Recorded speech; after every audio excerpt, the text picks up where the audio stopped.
Apakah Anda merasa seorang diri? Atau hancur hati? Atau Anda stres? Atau Anda putus asa? Selama kita hidup, pasti ada masalah. Jangan menyerah, masalah boleh datang, tetapi jangan biarkan masalah menghancurkan kehidupan Anda.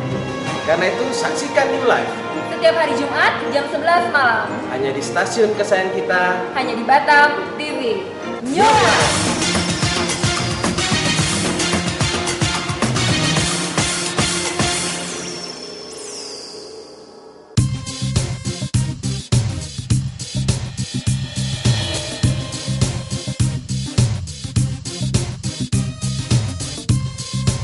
Batam TV, Jembatan Hati.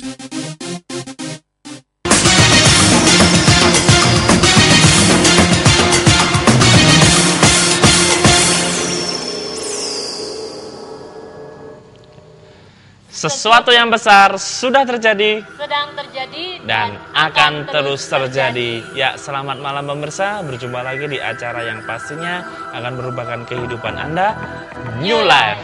Apa kabar pemirsa? Pada malam hari ini kami yakin dan percaya Anda semuanya dalam keadaan yang luar biasa, dahsyat dan mantap sebagaimana siaran New Life pada malam hari ini. Ya, betul sekali. Anda gimana kabarnya malam ini? Wow, tetap luar biasa, dahsyat dan mantap. Kalau Hengki? Sama, nah, luar biasa, dahsyat dan mantap. Wow. Tapi kalau kita melihat dari kita siaran beberapa SMS yang masuk, kebanyakan orang merasakan kecewa sama orang.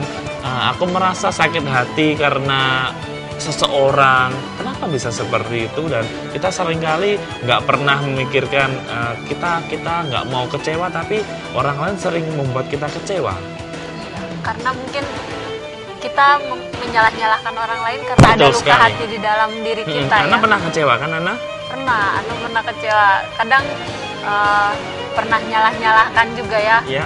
Kok gara-gara orang tuaku kok aku sekarang jadi kayak gini. Kadang dulu gara-gara pacarku kenapa kok aku sekarang jadi kayak gini. Karena suka nyalah-nyalahin orang, jadi punya 1000 macam satu alasan untuk menyalahkan orang, cari kambing hitam gitu. Padahal tanpa Anda sadarin yang salah ya diri sendiri kayak Nah, betul sekali. Gimana dengan pemirsa yang di rumah pada malam hari ini? Mungkin Anda merasa kecewa, mungkin Anda merasa sakit hati sama seseorang, mungkin sama istri atau sama suami atau sama pacar, ataupun Anda merasa kenapa sejak aku kenal kamu hidupku semakin terpuruk dan semakin hancur. Iya. Nah, kenapa bisa seperti itu? Bukan secara kebetulan pemirsa menyaksikan siaran New Life, karena siaran ini memang ada untuk Anda. Karena itu pemirsa jangan lewatkan sedetik pun dari siaran New Life pada malam hari ini, karena kebahagiaan Masa depan yang baik dan pengharapan selalu ada untuk kita semua. Ya, malam hari ini kami mengangkat tema Mengapa kau hancurkan hidupku? Ya, pemirsa, siaran ini kami kemas secara interaktif, secara langsung dari Batam TV. Pemirsa yang mau curhat, yang mau cerita, mungkin saat ini Anda merasa sendiri ataupun Anda merasa hancur, pemirsa bisa cerita ke kami dengan mengirimkan SMS ke nomor 0819 081 74 kali 1. Ya, atau pemirsa yang memiliki permasalahan apapun di dalam kehidupan Anda mungkin merasa tidak ada jalan keluarnya, Anda merasa bingung harus cerita dengan siapa, atau Anda tidak tahu apa yang harus Anda lakukan, jangan ragu lagi, jangan bingung lagi. Anda bisa ambil handphone Anda sekarang, kirimkan SMS curhat kepada kami di 0819 081 74 kali 1. Ya, dengan tema Mengapa Kau Hancurkan Hidupku, kita sudah kedatangan narasumber yang luar biasa, dan malam hari ini single factor ini. Wow, keren ya. Ya, keren. Ya, kita sapa narasumber kita yang luar biasa. Ya, selamat malam Mbak Susilo. Selamat malam Hengki, selamat malam Ana, selamat malam pemirsa. Ya. Gimana kabarnya? Pastinya selalu luar biasa, dahsyat dan selalu mantap Hengki. Hari ini singgah sananya sendiri nih. Ya, tatah ini. Kalau sendirian tetap semangat ya Pak ya. Semangat. Nggak, memang akan lebih enak berdua, cuman karena Budita lagi berhalangan, kenapa tidak sendirian? Ya, luar biasa. Ya, pada malam hari ini kan kita mengangkat tema Mengapa Kau Hancurkan Hidupku. Emang apakah orang lain bisa gitu Pak menghancurkan hidup kita? Nah, Kalau kita lihat dari temanya kita saja, mengapa kau hancurkan hidupku, ini jelas berbicara tentang orang yang mencari kambing hitam ya. Mencari, paling enak kalau orang lagi ngalami masalah adalah mencari kambing hitam. Kambing hitamnya entah itu orang lain, entah itu keadaan, entah itu orang tua, entah itu bahkan seringkali atau kadang-kadang Tuhan jadi kambing hitam kita. Tuhan, mengapa engkau biarkan ini terjadi? Mengapa engkau menghancurkan hidupku dan seterusnya. Nah, tapi pertanyaan yang menarik adalah apakah orang lain bisa menghancurkan hidup kita? Nah, sebelum saya menjawab itu, saya ingin menjelaskan terlebih dahulu bahwa ukuran dari kehancuran itu apa sih? Apakah seseorang yang gagal usaha langsung berkata aku sudah hancur? Apakah orang yang putus cinta langsung dia bisa berkata aduh aku sudah hancur? Apakah orang yang pernah jatuh dalam dunia malam lalu dia terikat dengan obat-obatan dan minum-minuman lalu dia berkata aku sudah hancur? Nah, definisi dari kehancuran yang saya masukkan adalah apapun kondisi kita, separah apapun kondisi kita, kita belum hancur. Kenapa? Karena kita masih diberikan Tuhan kesempatan untuk hidup, untuk memperbaiki semua kesalahan atau kegagalan yang terjadi dalam hidup kita. Nah, kalau ditanya apakah orang lain bisa menghancurkan kita, saya mau katakan tidak bisa. Tidak bisa Pak ya? Orang lain nggak bisa menghancurkan kita. Oke, mungkin orang lain bisa fitnah kita, orang lain bisa membuat kita merasa tidak enak, itu pasti bisa. Tetapi selama kita bisa bereaksi dengan benar, misalkan orang fitnah kita tidak salah, kita tenang saja, kita menjalani kehidupan dan baik, bahkan di tengah-tengah fitnahan kita tetap bisa menikmati hidup yang indah. Kenapa tidak? Sewaktu kita tidak berpusat pada diri kita, tidak berpusat pada keinginan kita, maka orang lain gak akan bisa menghancurkan kita. Orang lain itu akan bisa memiliki kesempatan untuk mempengaruhi hidup kita, atau bahasa kasarnya menghancurkan hidup kita, itu karena kita sendiri yang mengizinkannya. Seperti itu.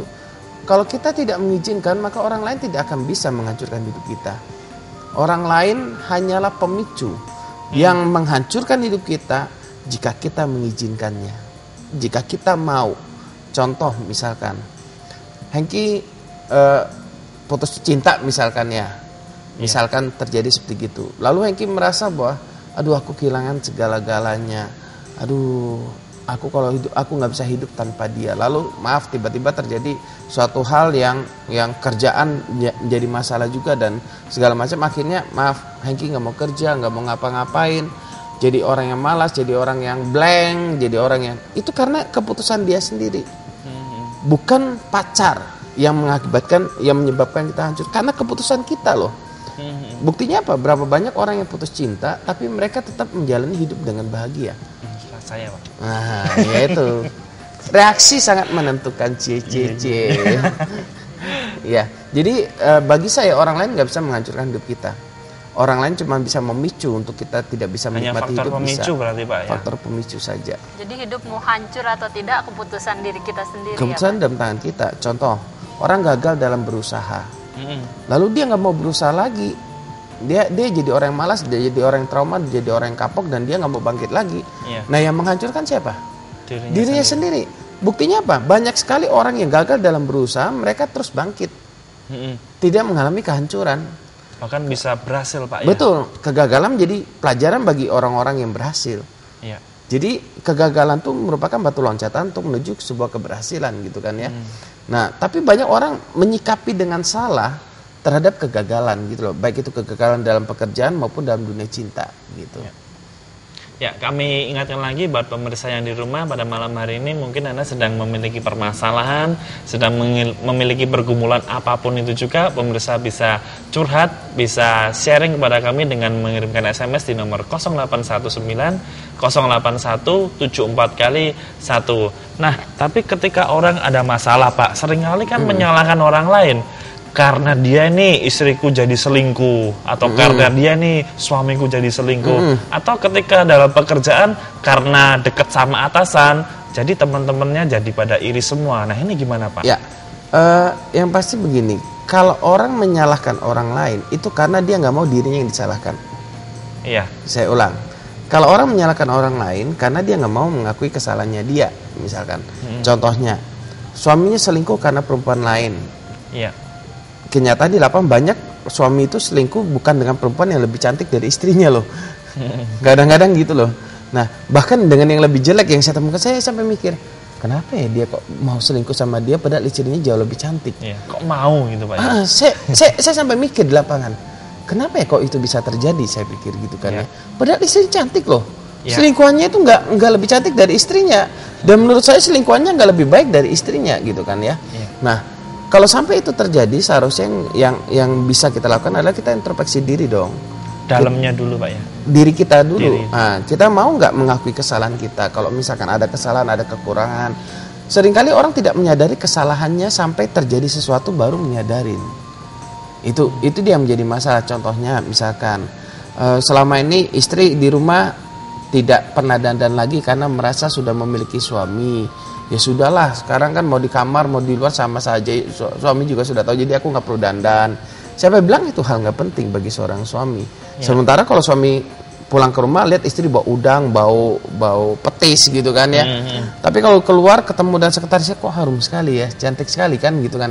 Nah itu sangat mempengaruhi sebenarnya. Misalkan istri sibuknya ngurusin anak, suami nggak tahu lagi disiapin makanan, nggak tahu lagi makan bersama di satu meja karena dengan alasan kesibukan pekerjaan dan ngurus anak, sehingga akhirnya di kantor suami ketemu dan sekretaris yang nyiapin minuman, kasih snack, nyiapin makanan. Kok rasanya suami akhirnya berpikir, kok lebih baik dia ya daripada istri saya. Nah, hal-hal yang sepele seperti gini seringkali diabaikan oleh para istri, sehingga akibatnya apa? Suami terjadi selingkuh. Nah, contohnya lagi tadi apa yang atasan? Deket sama atasan tapi teman-temannya jadi iri.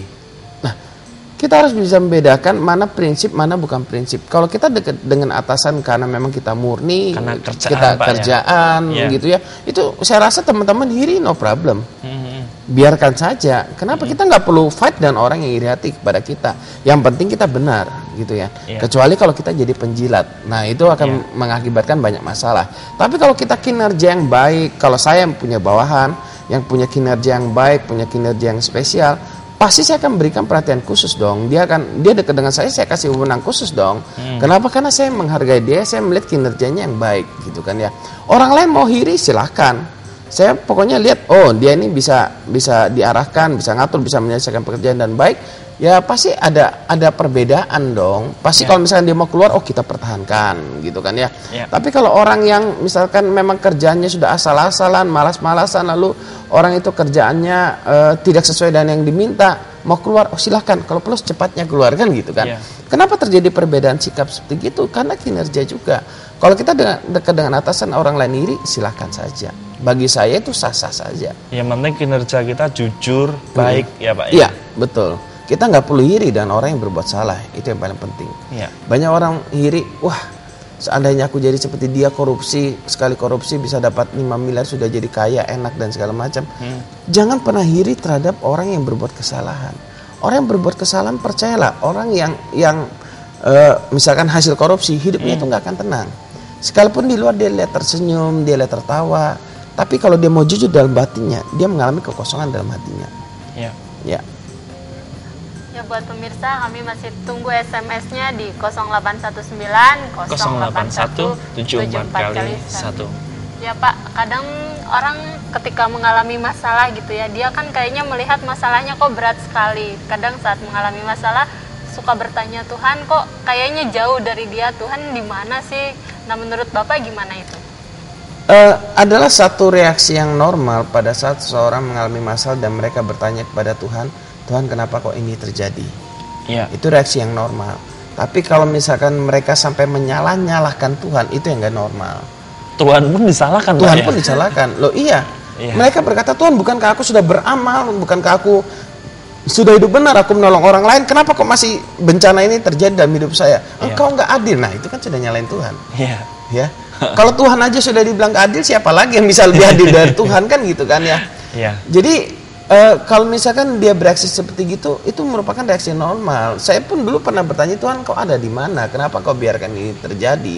Saya pernah mengalami peristiwa itu. Tapi pengenalan kita akan Tuhan dan mengenal diri kita dengan benar, itu akan mempengaruhi recovery sangat cepat. Kita tidak berlarut-larut dalam kesalahan menyalahkan Tuhan gitu kan. Kenapa? Karena kalau kita punya pandangan yang salah tentang Tuhan, bagaimana kita bisa menerima hal yang benar dari Tuhan? Kalau saya punya pandangan yang salah tentang Hengki, bagaimana saya bisa menerima hal yang benar dari Hengki? Misalkan contohnya Anna sama Hengki misalkan.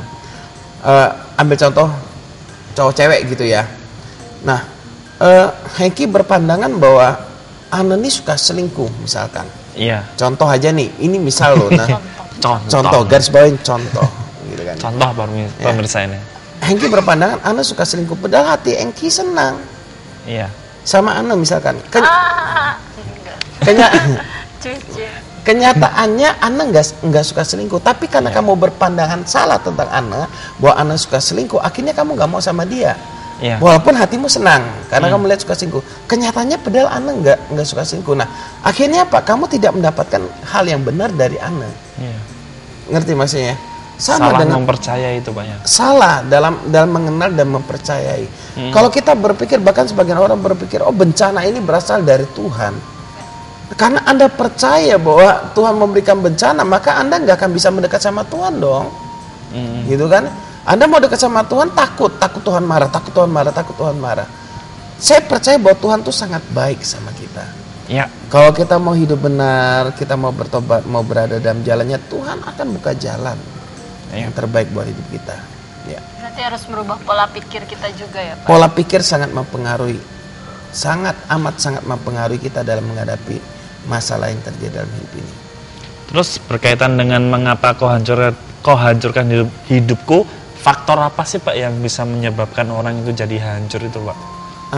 Saya melihat bahwa seringkali kehancuran yang terjadi dalam hidup seorang itu bukan karena satu atau dua peristiwa. Banyak peristiwa. Tapi banyak peristiwa yang menumpuk semenjak masa kecil.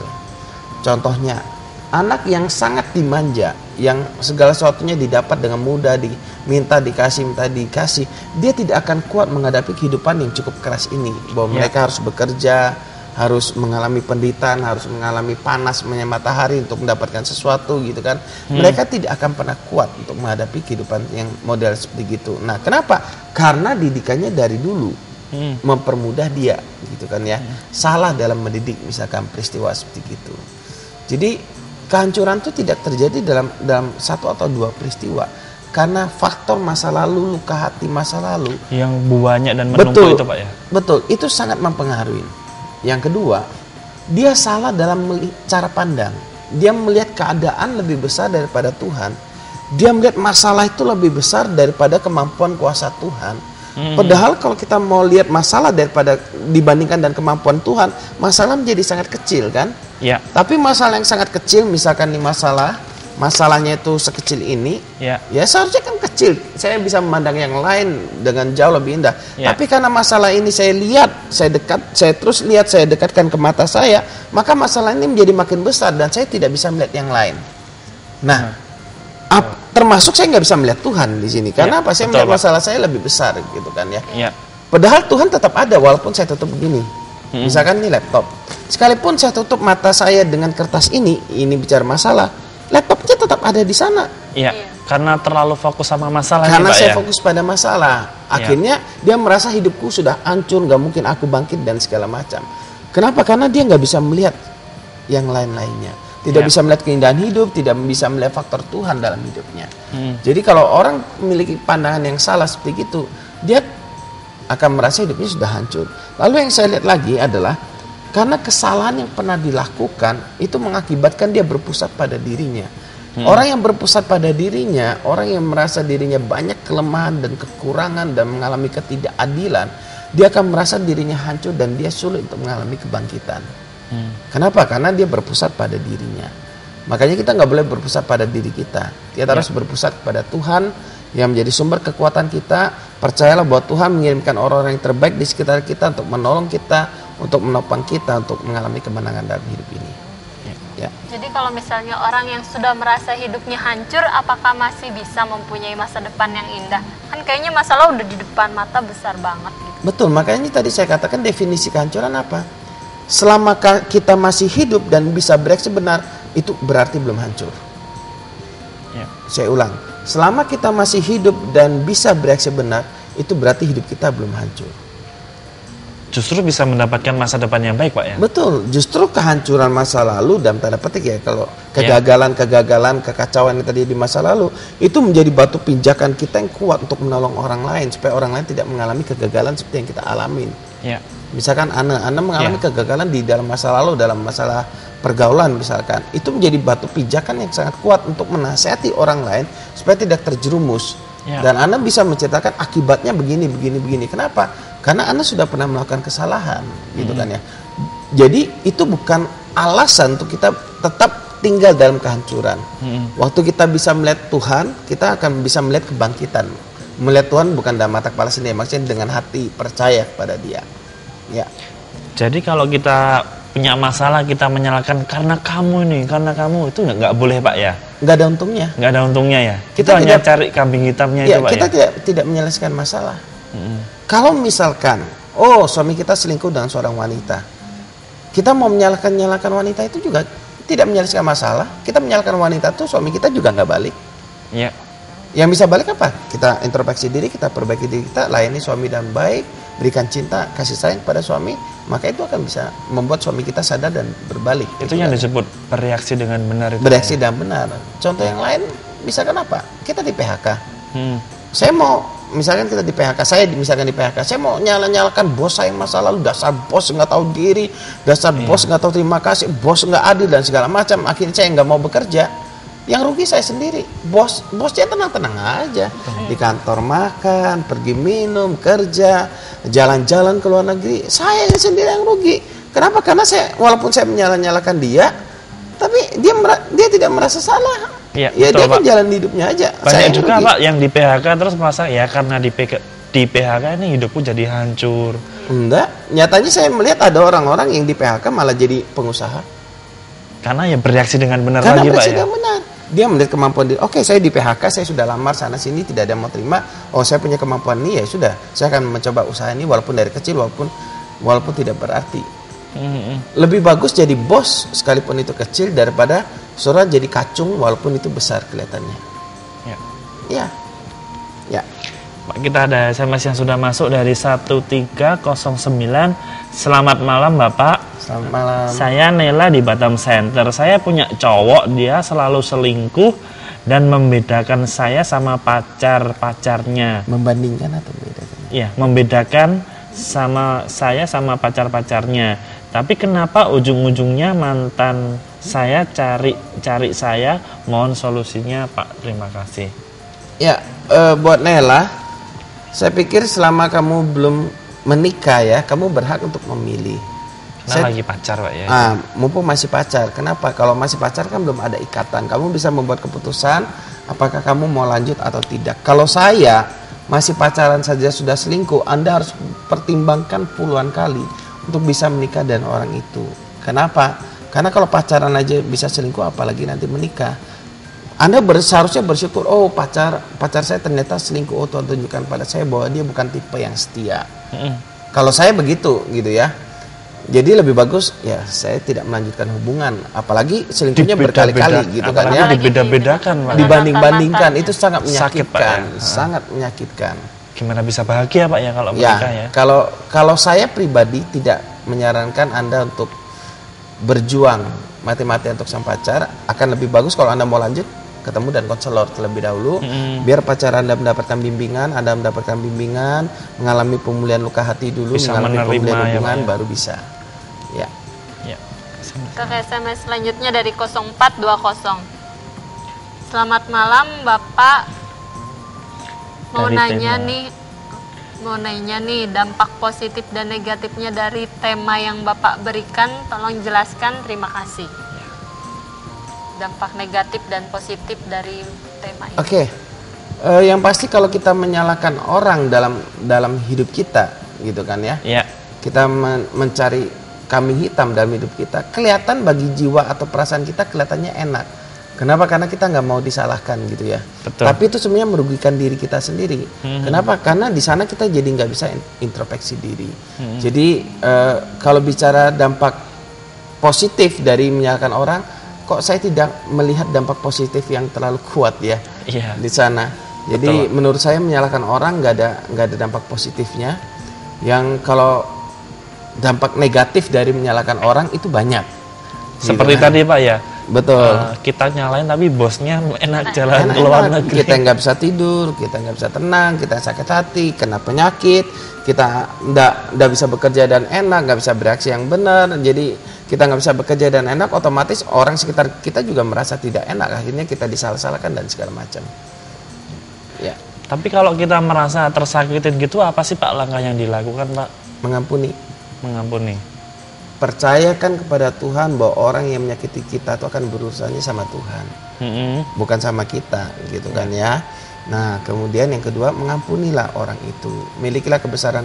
Oke, dia menyakiti kita. Walaupun sudah Oke, menghancurkan Pak ya. memang sakit gitu kan. Ya. Tapi aku mau buat keputusan mau mengampuni. Nah, pengertian walaupun orang itu sudah menghancurkan hidup kita itu relatif. Contohnya misalkan seorang wanita hubungan seks sama pacarnya. Masih Misalkan, pacaran gitu masih Pak pacaran, melakukan free sex mereka berdua. Ya. Lalu pacarnya ini meninggalkan dia begitu saja. Putus gitu Pak ya. Apakah pacarnya yang menghancurkan dia? Enggak. Dua-duanya. Hubungan seks dilakukan atas dasar suka sama suka. Nggak bisa salah satu berkata, oh kamu menghancurkan hidup saya. Ya. Nah, makanya karena sesuatu yang salah sehingga saling menyalahkan gitu loh. Coba nggak usah lakukan hubungan seks kalau misalkan dia pergi. Oke, kita sakit tapi kan kita tidak sampai berlarut-larut. Betul Pak. Gitu kan. Nah, oke. SMS selanjutnya. SMS selanjutnya dari 6754. Selamat malam Pak, nama saya Andi. Saya mau nanya tentang masalah saya. Bagaimana saya menanggapi permasalahan perceraian keluarga saya ketika istri saya meninggalkan saya secara diam-diam dan meminta cerai kepada saya, dan sudah 6 bulan saya sudah berpisah sama istri dan anak-anak saya, dan kesalahan selalu menyalahkan ke saya. Apakah yang harus saya lakukan untuk mengembalikan keluarga saya? Terima kasih. Wah, luar biasa nih Pak ya. Oke. Buat Pak Andi begini. Memang kalau dalam rumah tangga itu terjadi perpecahan, kekacauan, saya percaya bahwa itu kesalahan di kedua belah pihak. Gitu ya. Bukan di satu pihak. Memang secara khusus kita sebagai laki-laki, sebagai kepala dan sebagai imam itu yang memang bertanggung jawab penuh ya. Nah, kemudian kalau Anda sudah berpisah sama istri selama 6 bulan, lalu istri Anda tiba-tiba minta cerai, saya rasa Anda harus berjalan dan keyakinan Anda. Keyakinan Anda bagaimana? Boleh nggak bercerai? Kalau keyakinan saya tidak boleh terjadinya perceraian, gitu kan ya. Saya akan belain keluarga saya mati-matian, saya akan berikan kasih sayang kepada istri saya, coba kontak walaupun dimarahin dan dihina mungkin, dan kontak anak saya dan coba bangun hubungan terus. Berjuang. Tapi kalau Anda memang mau menyerah, itu keputusan Anda. Tapi Pak Andi bilang dia pengen mengembalikan keluarganya menjadi utuh. Oke. Kalau misalkan Anda memang ingin terus berjuang mengembalikan keluarga menjadi utuh, yang pertama Pak, saran saya bangun komunikasi terlebih dahulu. Bangun komunikasi dengan apa? Dengan istri dan anak. Gitu kan. Karena kalau nggak ada komunikasi, Pak menghindar karena takut disakitin ya, tidak bisa terjadinya satu hubungan lagi. Yang pasti kan memang di atas semua sebelum komunikasi adalah percaya sama Tuhan, berdoa sama Tuhan bahwa Tuhan yang bisa merubah hati seorang.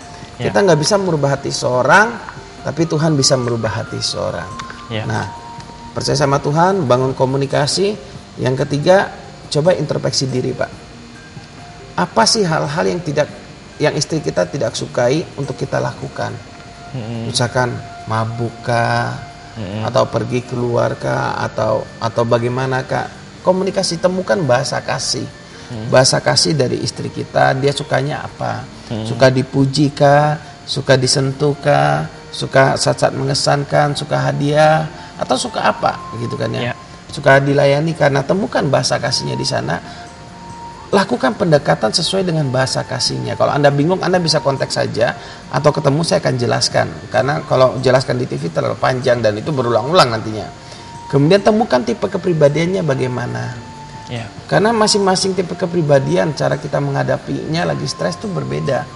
Orang dominan, misalkan kalau marah dia bisa sampai pukul meja, dia bisa ekspresif banting barang dan benar-benar marahnya kelihatan gitu kan ya. Nah, orang seperti itu jangan dilawan. Biarkan dia lampiaskan, ya sudah, kita diam saja. Atau orang intim dia harus apa? Harus ceritakan, kita harus menyediakan telinga bagi dia kalau orang tersebut stres. Jadi temukan bagaimana menghadapi kepribadian yang kepribadian istri kita gitu, sehingga kita waktu melakukan pendekatan itu bisa lebih tepat, bukan hanya sekedar pendekatan saja. Apalagi kalau kita maunya istri kita langsung nurut sama kita, saya rasa itu masih jauh. Ya. Kalau kita mau istri nurut sama kita, bukan dipaksa, tapi berikan kasih sayang sebanyak-banyaknya, maka seorang wanita itu nggak akan tahan kalau dia kena cinta yang sejati. Ya. Atau mungkin permasalahan keluarga Pak Andi juga mungkin sudah kompleks gitu Pak ya. Ya, karena istri kan sudah minta cerai kan ya. Ya, dan sudah 6 bulan berpisah. Ya. Mungkin lebih baik bisa bertemu dengan Pak Susilo, bisa Pak ya? Boleh dengan senang hati. Dan mungkin kalau misalnya Anda mau dekat istri, bisa coba bangun hubungan dengan orang tua, dalam arti mertua ya. Ya.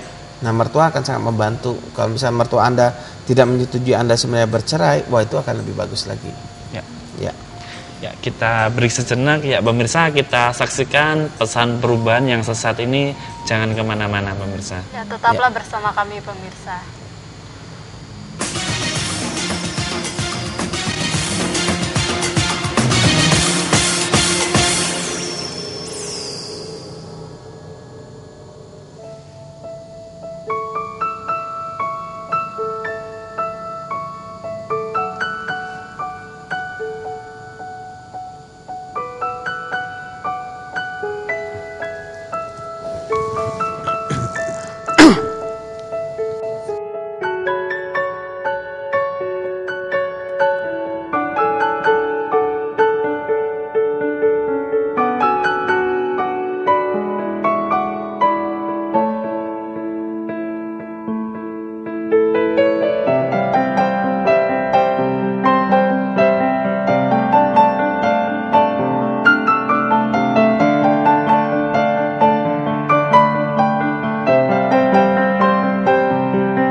Terima kasih pemirsa karena Anda masih tetap setia bersama kami. Ya, kami masih menunggu buat pemirsa yang mau cerita, yang mau curhat, bisa kirim SMS ke 0819 081 74 kali 1.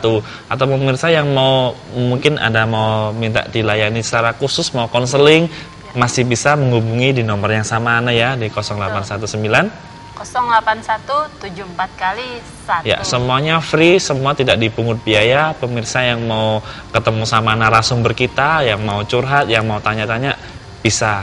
Ya.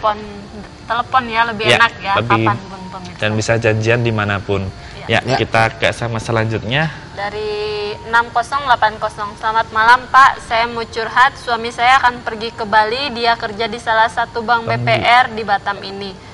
Setiap karyawannya pergi tapi keluarga nggak diikutkan. Bapak bagaimana menenangkan hati saya ini, jadi benci sama suami dan bank tempat suami saya kerja. Saya kecewa Pak, tolong Pak, terima kasih. Dari Ibu Juli. Iya, Bu Juli begini, setiap perusahaan itu kan punya kebijaksanaan masing-masing. Ya. Kalau perusahaan ada acara karyawan, misalkan mereka rapat di Bali atau anggaplah jalan-jalan ke Bali, mereka nggak ngajak keluarga, itu pasti keputusan dari perusahaan itu sudah dipertimbangkan. Terus, karena itu berkaitan dengan biaya tentunya.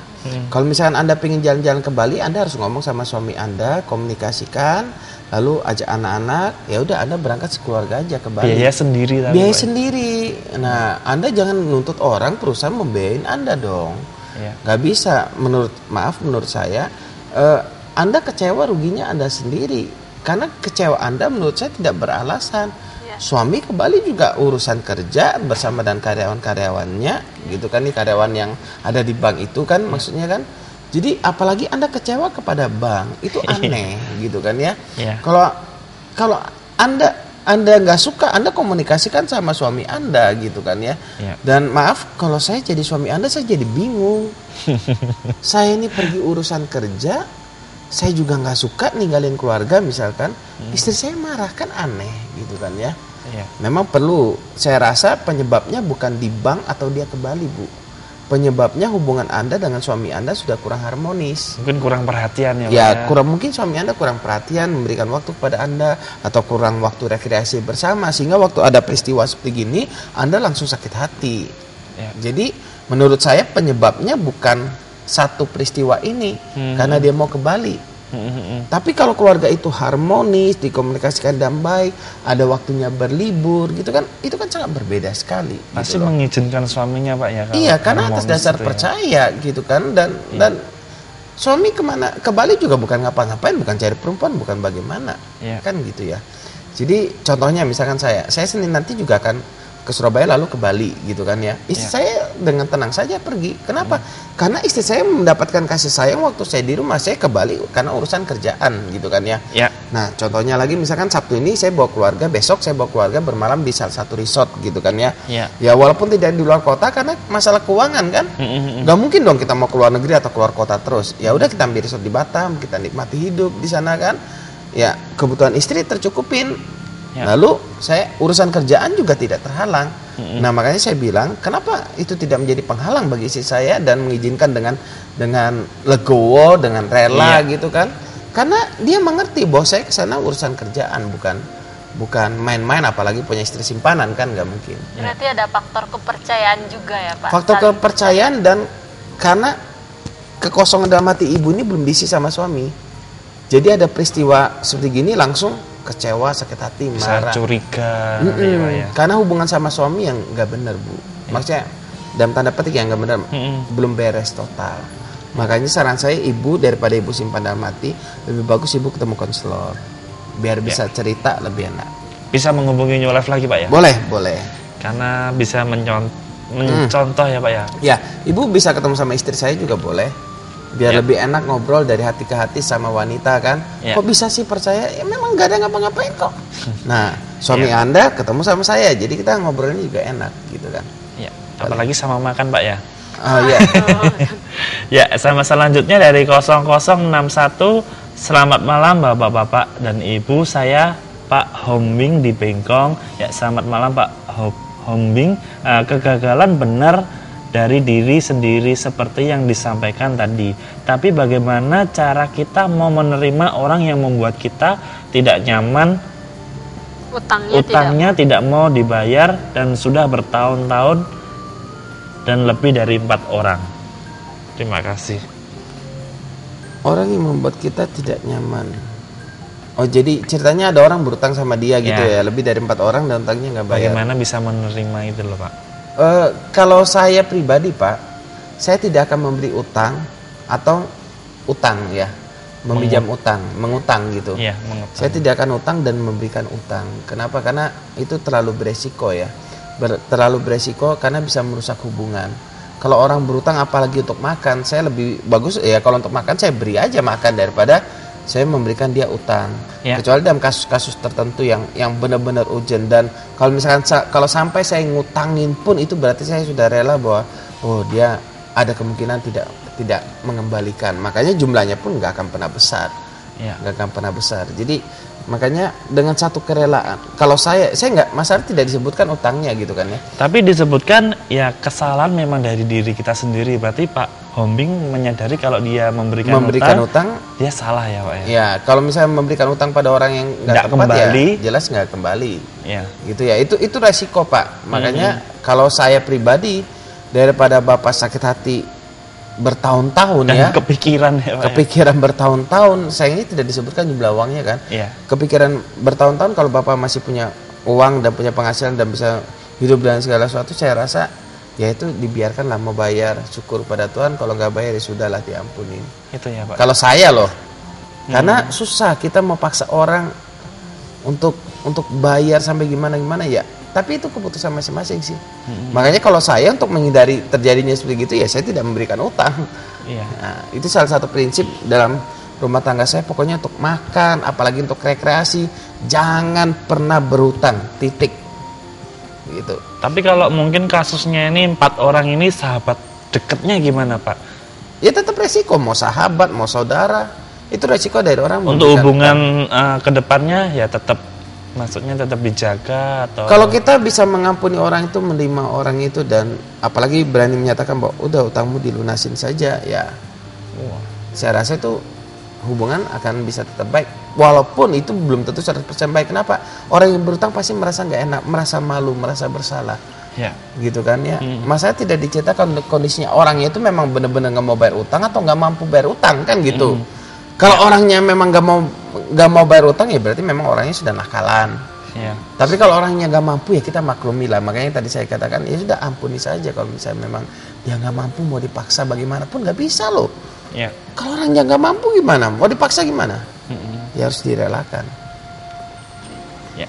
SMS selanjutnya dari 7846. Selamat malam Pak, nama saya Lia di Batam Center. Saya mau tanya, suami saya pelit. Gara-gara kepelitannya saya berutang ke rentenir untuk memenuhi kebutuhan keluarga. Kalau saya memberitahu, saya sering dimarah. Bisa-bisa nggak juga dipukul. Nah, gimana tuh Pak? Bu, saran saya segera ibu sama keluarga konseling deh. Kenapa? Karena seharusnya suami istri itu nggak boleh ada rahasia. Ibu pinjam rentenir dengan alasan suami pelit. Suami pelit. Pelit itu relatif loh. Ada istri yang dikasih uang oleh suaminya sebulan 5 juta tetap bilang suaminya pelit, ada. Ada yang sebulan dikasih 10 juta tetap bilang suaminya pelit, ada. Nah, seharusnya Bu, kalau misalnya ibu berumah tangga, suami kasih berapapun komunikasi Pak, pengeluaran kita tuh begini loh. Bagaimana kita mengelolanya dan baik. Jangan-jangan kita nganggap suami kita pelit karena kita keinginannya besar. Pengen jalan-jalan, pengen baju, jalan ke mall, lihat, aduh, pengen makanan ini, makanan itu, semua keinginan besar loh kita ini. Kalau keinginan besar, berapapun penghasilan akan kurang. Lalu kita berkata orang itu pelit. Iya. Kan itu yang menjadi penyebab masalah. Makanya suami istri itu harus bisa mengelola rumah tangganya dan baik, keuangannya dan baik. Kalau kita bicara masalah keuangan, kita pasti akan terlilit utang kalau kita nggak bisa mengelola keuangan. Nah, kalau kita bisa mengelola keuangan dan baik, nah itu baru oke.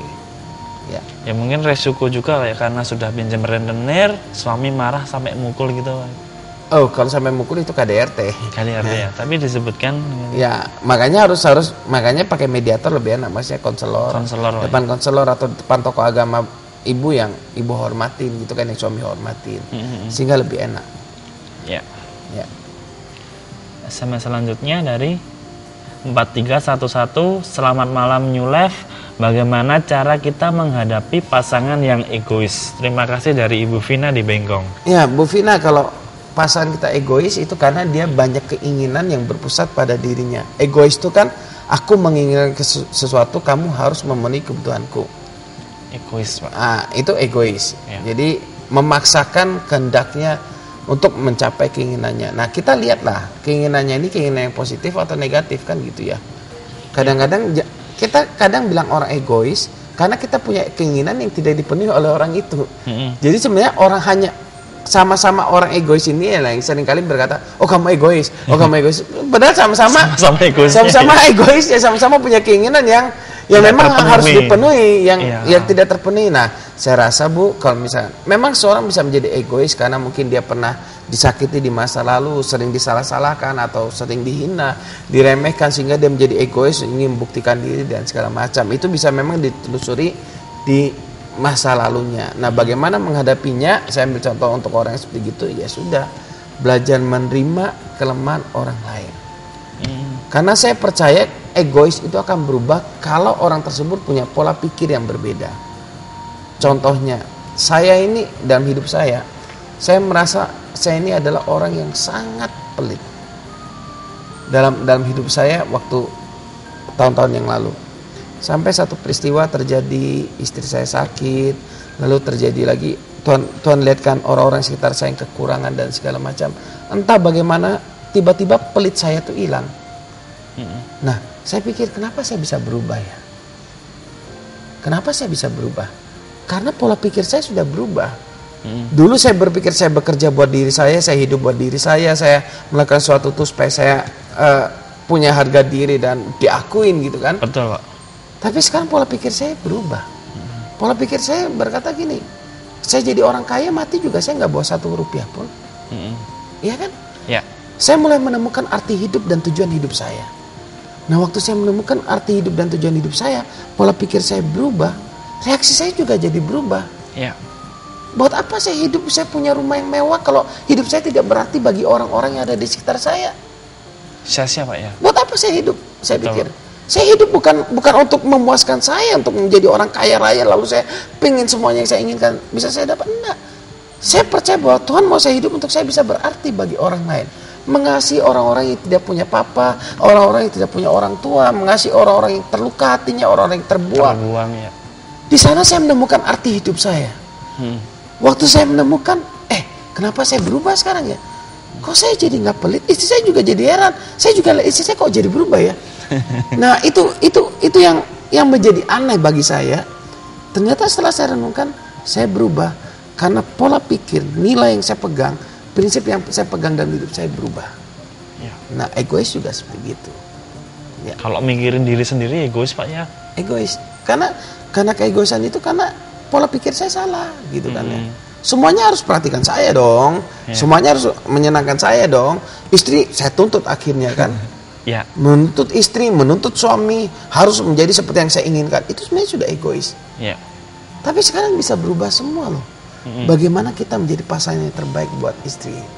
Istri lagi sakit, bagaimana dia senangnya apa kita layani. Itu tidak. Kalau dulu saya berpikir melayani istri, wah itu menjatuhkan harga diri suami gitu kan. Salah suami minta maaf duluan, waduh itu menghina harga diri seorang suami dulu. Iya dulu Pak. Saya berpikir seperti itu. Tapi karena nilai berubah, akhirnya kalau misalkan saya salah ya saya harus berani ngakuin saya minta maaf. Ya. Bahkan kalau misalkan kami bertengkar, saya nggak salah, istri saya yang salah nih, lagi error, saya mengalah duluan loh. Kenapa? Karena saya tahu saya sama istri dua menjadi satu. Ya. Dan ini satu kapal yang harus berjalan bersama. Bukan nggak ada kaitannya saya takut sama istri, nggak ada kaitannya saya jatuh harga diri, enggak. Karena harga diri saya dan istri saya sudah jadi satu kan, suami istri dua sudah jadi satu. Jadi nggak usah ada gengsi-gengsian Nggak ada lagi. gengsi-gengsian lagi. Suami istri apanya mau gengsi? Ya. Oke. SMS selanjutnya dari 9105. Selamat malam Pak, saya Maria. Saya mau nanya gimana kalau kita pacaran jarak jauh dengan pasangan kita, komunikasi pun tidak ada. Apa yang harus saya lakukan supaya saya tidak mengingat dia lagi? Terima kasih. Maria begini, saya tidak pernah menyarankan orang pacaran jarak jauh. Kalau pacaran jarak jauh berarti Anda harus, pertama syaratnya harus percaya pada pasangan Anda. Ya. Yang kedua, Anda harus sediakan dana lebih besar. Kenapa? Karena bicara komunikasi. Kadang komunikasi lewat telepon sudah kurang enak, pengen lihat wajahnya kan harus 3G handphonenya gitu kan ya, harus pakai laptop atau internet kan keluar biaya juga kan. Ya. Percaya, komunikasi. Lalu yang ketiga, pastikan tentukan ada waktu-waktu untuk bertemu. Jangan dibiarkan tinggalkan 3 tahun melanglang buana nggak ketemu, apalagi seperti gini nggak ada kabar. Ya. Kalau menurut saya Anda harus perjelas status Anda. Ya. Anda komit misalkan sampai kapan dia nggak hubungi Anda, ya udah berarti status Anda putus. Tapi dilihat dari SMS-nya gimana biar tidak mengingat dia? Mungkin Sebelum Anda tidak mengingat dia, Anda harus nyatakan status dulu dong. oh ya. Kalau Anda status Anda masih pacar lalu tidak mengingat dia, bagaimana kan? Iya. Pasti ingat kan. Nah, kemudian kalau Anda tidak ingin mengingat pacar Anda, saya rasa nggak bisa. Kalau orang itu pernah Anda cintai, Anda mau lupakan begitu saja, saya rasa nggak mudah. Nggak bisa. Anda bisa menerima bahwa dia sudah pergi dan tidak ada kabar. Berarti Anda membuka hati buat pria lain, ya sudah. Begitu saja kalau saya loh. Karena kalau untuk melupakan saya yakin nggak bisa. Semakin Anda berusaha melupakan, semakin kuat dia muncul dalam pikiran Anda. Karena itu sudah teorinya. Ya. Ya. Ya, SMS selanjutnya dari 0332. Selamat malam, saya Tita. Tita mau tanya kenapa ya perasaan Tita terombang-ambing karena punya calon suami yang beda agama. Walaupun keluarga menyarankan semua sama Tita, jadi bingung sedangkan Tita sayang sama dia. Ya, Tita begini. Bagi saya agama merupakan hal yang prinsip. Sekali lagi saya tidak menyarankan orang menikah beda agama. Kenapa? Anda coba pertimbangkan pertimbangan saya. Yang pertama, pemerintah kita pun tidak menyarankan orang untuk menikah beda agama dong. Ya. Dan semua agama tidak menyarankan orang untuk menikah beda agama. Ya. Tidak ada. setahu saya, nggak tahu lagi, tiba-tiba ada ajaran baru, aliran baru, agama baru yang menyiarkan, udah nggak apa-apa beda dan nikah agama, udah nggak apa-apa kalian jalan aja walaupun beda. Oh, saya yakin tidak. Yang kedua, setiap agama itu punya kebenaran. Anda yakin dengan agama Anda.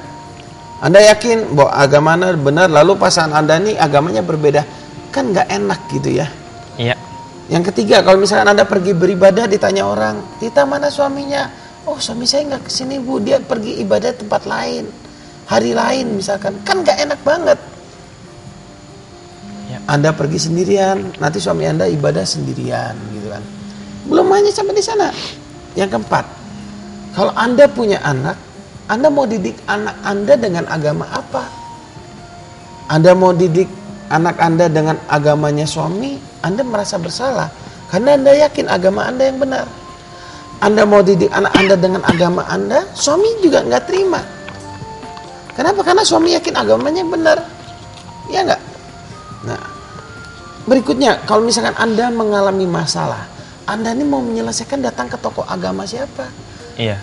Mungkin Anda berkata, oh terserah aja lah kalau kami, yang penting kurang lebih aja lah, pokoknya mau agama manapun semuanya baik. Oke, semua agama mengajarkan kebaikan, tapi tidak semua agama kan Anda yakini. Iya. Yang Anda yakinin kan cuma satu yang benar. Ya udah, itu yang benar. Bahasa kasarnya kan begitu. Anda jalanilah dengan kepercayaan Anda. Makanya saran saya, jangan menikah dengan yang berbeda agama. Tapi kalau Anda mau lanjutkan, silakan. Itu keputusan. Kalau saya pribadi tidak akan menikah dengan orang yang berbeda agama dan saya. Ya, resikonya pertimbangannya seperti tadi Pak ya. Banyak sekali dalam perjalanan waktu nanti terjadi pertengkaran. Kan kita menikah ini kan bukan bulan madu terus. Iya. Bulan madu, makanya bulan madu sebulan katanya kan. Habis itu bulan-bulan berikutnya gimana? Apakah nggak ada pertengkaran? Pasti ada pertengkaran. Nah, bagaimana Anda menghadapi pertengkaran itu? Ya, oke. Ya. SMS selanjutnya dari 4774. Selamat malam Pak, suami saya orangnya dingin, dia tak pernah mesra sama saya. Untuk berhubungan intim pun harus saya yang mulai. Sebagai wanita saya juga butuh disayang dan diperhatikan. Kadang perasaan saya ingin pergi meninggalkan dia, tapi saya masih sayang sama dia. Selama ini saya sudah melakukan kewajiban saya sebagai istri. Tolong nasihatnya, terima kasih. Iya, Bu, tidak semua suami mesranya itu seperti yang kita inginkan. Semua orang punya cara dalam mengungkapkan cinta. Ada yang mengungkapkan cinta pakai romantis banget, tempat yang khusus, pakai lilin, ada makanan, ada bunga. Kalau Anda berpikir mesra itu kalau seperti itu, saya rasa Anda salah tempat. Kenapa? Itu cuman fantasi-fantasi kita yang mengatakan, oh cinta itu seharusnya begini. Iya. Semua orang punya cara mengungkapkan cinta. Contohnya, misalkan saya dan istri saya sering, kalau istri saya tuh dia merasa dicintai kalau saya membantu dia cuci piring, nemeni dia ngobrol. Nah, dia merasa disayangnya di sana. Ya. Nah, misalkan saya mengungkapkan cinta kepada istri saya dengan memberikan hadiah. Setiap kali saya pulang kerja, saya berikan hadiah. Tapi saya nggak pernah layani istri saya, bantu istri saya cuci piring, temani ngobrol, mungkin bersama dengan dia ngapain gitu, setrika baju atau ngapain. Dia akan merasa kurang disayang, sekalipun saya setiap hari memberikan hadiah kepada dia. Nah, ini terjadi miss, Bu. Kalau sampai terjadi seperti itu. Saya misalkan, saya ini paling suka kalau pulang kerja, saya pengen istri saya di samping saya. Sudah santai-santai aja nonton TV kah, berdua. Saya nggak suka banget kalau istri saya pulang masih ngurusin ini, ngurusin itu, ngurusin ini. Nah, sementara istri saya merasa, dia pingin saya merasa nyaman di rumah dengan rumah bersih, anak-anak semua rapi, tertib semua dan segala macam. Ya. Dia nggak menyadari bahwa saya tidak menginginkan hal itu. Saya suka rumah bersih, saya suka, cuman itu bisa dilakukan pada saat saya nggak ada. Nah, kalau saya pulang, saya pinginnya istri saya ada di samping, saya pingin belai dia, saya pingin santai sama dia. Sudah menikmati hidup begitu saja. Saya nggak pingin dia ngapa-ngapain lagi. Nah, kalau dia tidak mengerti apa yang saya inginkan, otomatis saya akan merasa, kok dia nggak perhatian sih sama saya. Ya. Padahal istri saya mengungkapkan rasa cintanya dengan apa? Melayani. Ya. Ngambilkan piring, apa, semua dan segala macam. Nah, ini seringkali yang menjadi miss dan mengakibatkan seorang merasa tidak dicintai. Dan ini salah satu penyebab terjadinya perpecahan dalam rumah tangga. Bahasa kasih namanya itu. Ibu browsing aja di internet bahasa kasih, nanti ibu akan ketemu. Ada 5 bahasa kasih. Jadi perlu kita mengetahui kesenangan pasangan kita, Pak, ya? Perlu. Titik-titik romantisnya di mana harus tahu. Ya. Ya. SMS selanjutnya dari 7069. Selamat malam, Pak. Saya ada masalah dengan istri. Sebelum menikah saya sempat tanya dia apakah masih suci. Dia bilang bahkan di depan orang tua saya. Tapi setelah menikah saya tahu bahwa dia sebenarnya sudah tidak suci lagi. Saya desak tanya, baru dia mengaku pernah berhubungan dengan pacarnya. Intinya dia telah berbohong besar. Bagaimana saya bersikap karena ini membuat saya frustasi. Iya Pak, waktu kita menikah dengan seorang, otomatis kita menikah dengan kelebihan dan kekurangannya dia. Ya. Dalam hal ini istri Anda mengalami ketakutan untuk mengakui kalau dia tidak suci sebelum Anda menikah. Ya. Ya kan? Ya, bahasa kasarnya istri Anda memang bohong lah dalam hal ini. Mungkin takut, Pak, itu ya. Kalau Anda mencintai istri Anda, ya terimalah segala kelebihan dan kekurangannya dia, gitu kan ya. Ya. Karena dia pasti ketakutan kalau ngaku sebelum menikah. Makanya saya selalu menyarankan orang yang sudah nggak suci waktu mau nikah, dia mengaku jujur. Jangan sampai setelah menikah baru ngaku jujur. Terjadi yang seperti Anda katakan. Nah, bagaimana Anda harus bersikap? Menurut saya, Anda harus mengampuni istri Anda yang sudah membohongi Anda. Ya, Oke. mengampuni, Pak, ya. Mengampuni. Memang kegadisan sangat penting. Tapi pertanyaannya, apakah kita juga masih perjaka? Apakah kita nggak pernah berbohong pada orang lain? Ya. Nah, kalau kita pernah berbohong kepada orang lain, apa yang paling kita harapkan? 1, diampuni. Karena kita melakukan kesalahan. Kalau kita tidak perjaka, kita nuntut yang lain suci. Istri kita suci, berarti kita juga nggak fair dong. Ya kan? Walaupun kita perjaka, kita nuntut orang suci, ternyata dia nggak suci, tapi kita memiliki kebesaran hati bertanggung jawab. Saya sebagai seorang suami menerima istri saya, kesalahan apapun yang dia lakukan, kita belajar menerima, mengampuni. Saya rasa rumah tangga Anda akan berjalan dan lebih baik. Kenapa? Ya. Karena atas dasar cinta, gitu ya. Memang saya tahu hati Anda sangat sakit. Dibohongi itu masalah yang sangat penting dalam sebuah pernikahan. Dibohongi seperti itu memang sangat sakit.